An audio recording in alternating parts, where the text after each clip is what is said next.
Hello and welcome to our documentary series, where we delve into the fascinating stories of our past.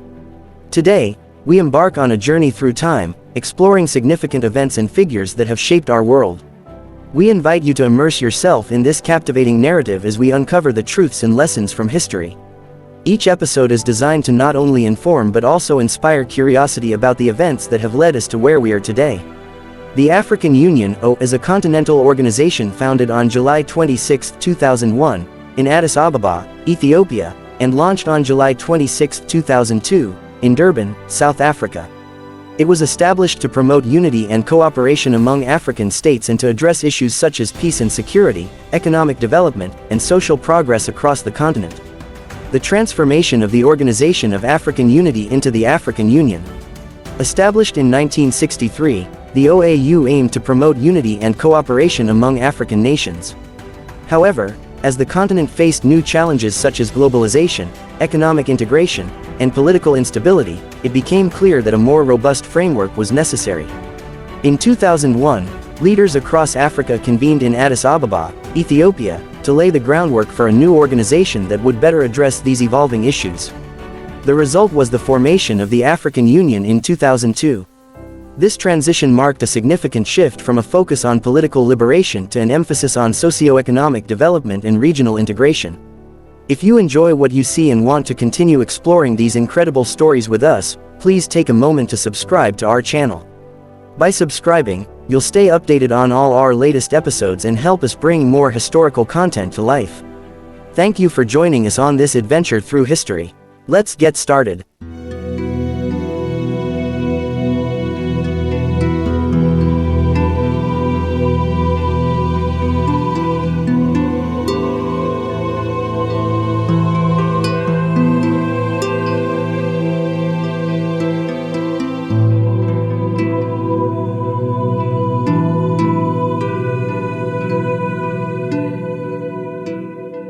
African Union, intergovernmental organization, established in 2002, to promote unity and solidarity of African states, to spur economic development, and to promote international cooperation. The African Union, replaced the Organization of African Unity, OAU, which had been founded in 1963.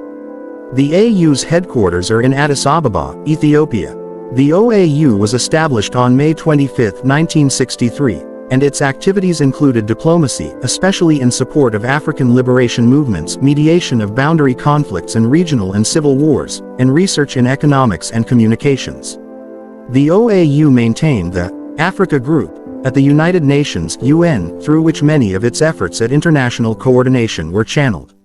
The OAU was instrumental in bringing about the joint cooperation of African states in the work of the Group of 77. Which acts as a caucus of developing nations within the UN Conference on Trade and Development. The principal organ of the OAU was the annual Assembly of Heads of State and of Government.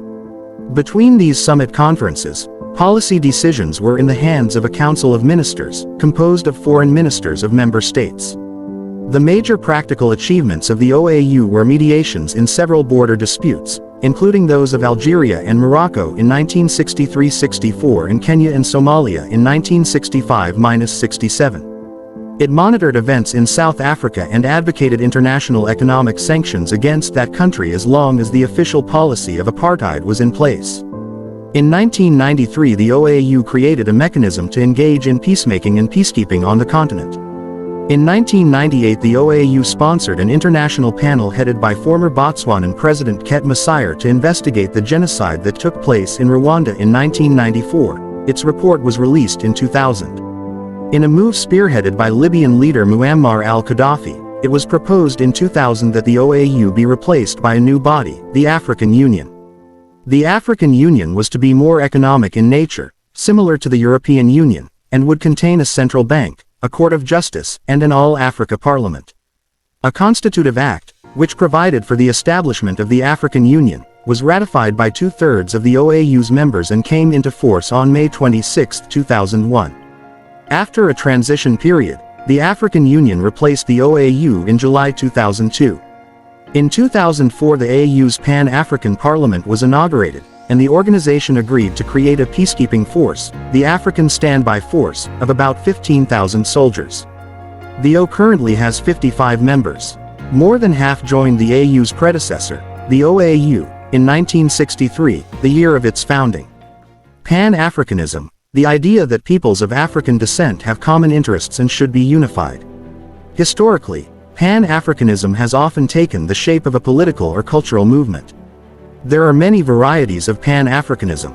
In its narrowest political manifestation, Pan-Africanists envision a unified African nation where all people of the African diaspora can live.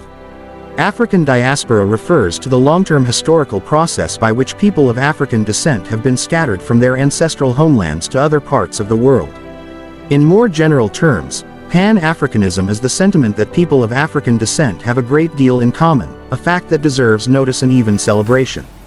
Pan-Africanist ideas first began to circulate in the mid-19th century in the United States, led by Africans from the Western Hemisphere.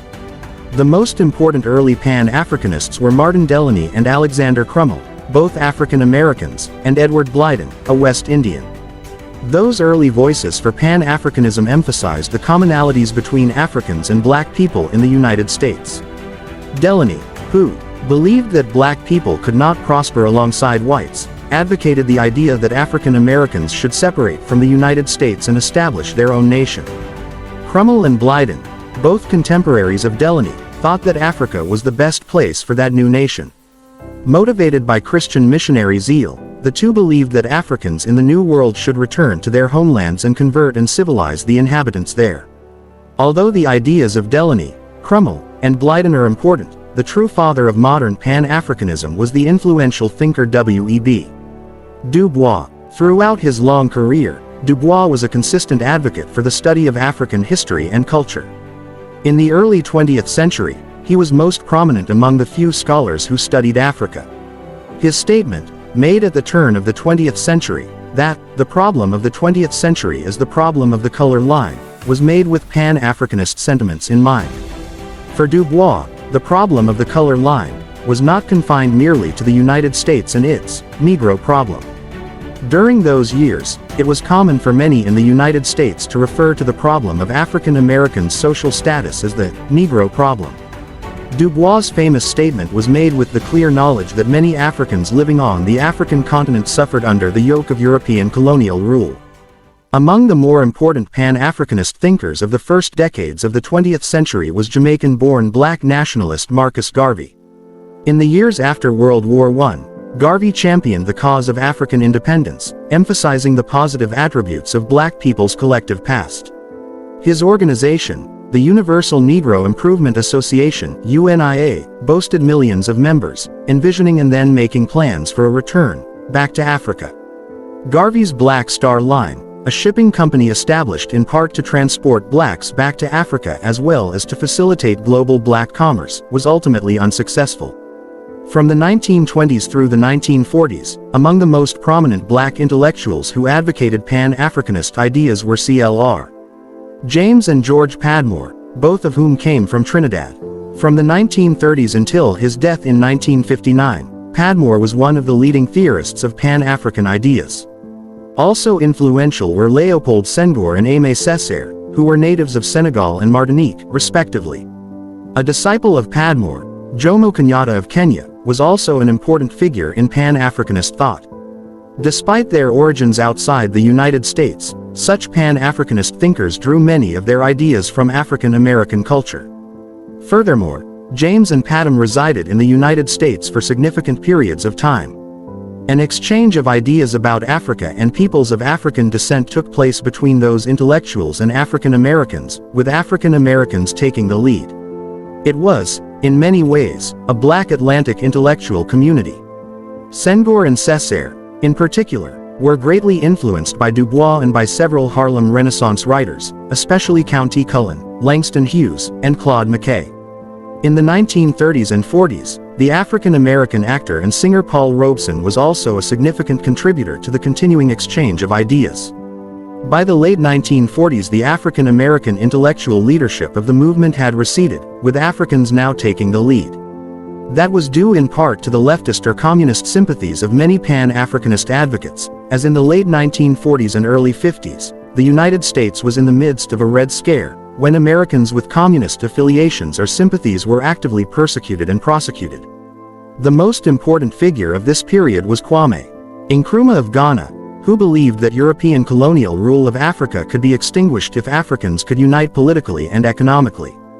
Nkrumah went on to lead the movement for independence in Ghana, which came to fruition in 1957. Many African Americans cheered those developments in Africa. Pan-Africanist cultural thinking re-emerged with renewed force in the United States in the late 1960s and 70s as one of the manifestations of the Black Power movement.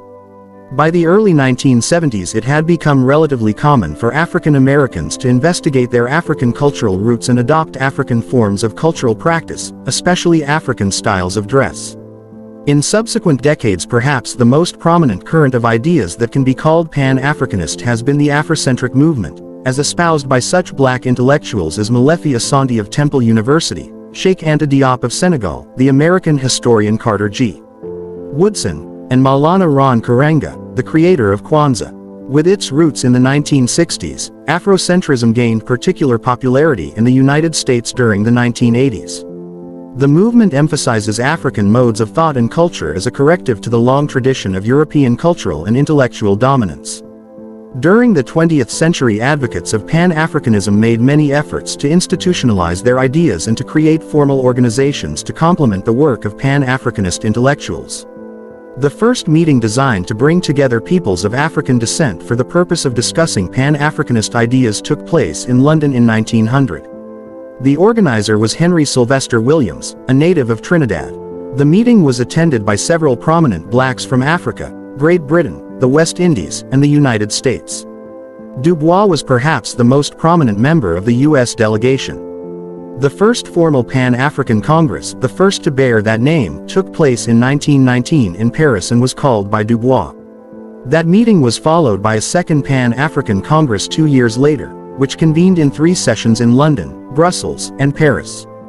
The most important result of the Second Pan-African Congress was the issuance of a declaration that criticized European colonial domination in Africa and lamented the unequal state of relations between white and black races, calling for a fairer distribution of the world's resources. The declaration also challenged the rest of the world to either create conditions of equality in the places where people of African descent lived or recognize the rise of a great African state founded in peace and goodwill. After a third Pan-African Congress in 1923 and then a fourth in 1927, the movement faded from the world picture until 1945, when a fifth Pan-African Congress was held in Manchester, England. Given that Pan-Africanist leadership had largely transferred from African Americans to Africans by the mid-1940s, Nkrumah, Kenyatta, and Padmore played the most prominent roles at that Congress. The only African American present was Du Bois. With the coming of independence for many African countries in the decades following World War II, the cause of African unity was largely confined to the concerns of the African continent. The formation of the Organization for African Unity (OAU) in 1963 solidified African leadership, although a sixth Pan-African Congress was held in Dar es Salaam, Tanzania, in 1974. A successor organization to the OAU, the African Union was launched in 2002 to further promote the social, political, and economic integration of Africa. Calls for Pan-Africanism could still be heard in the United States at the turn of the 21st century, but by then the movement had generally come to stand for the unity of the countries on the African continent, especially sub-Saharan Africa,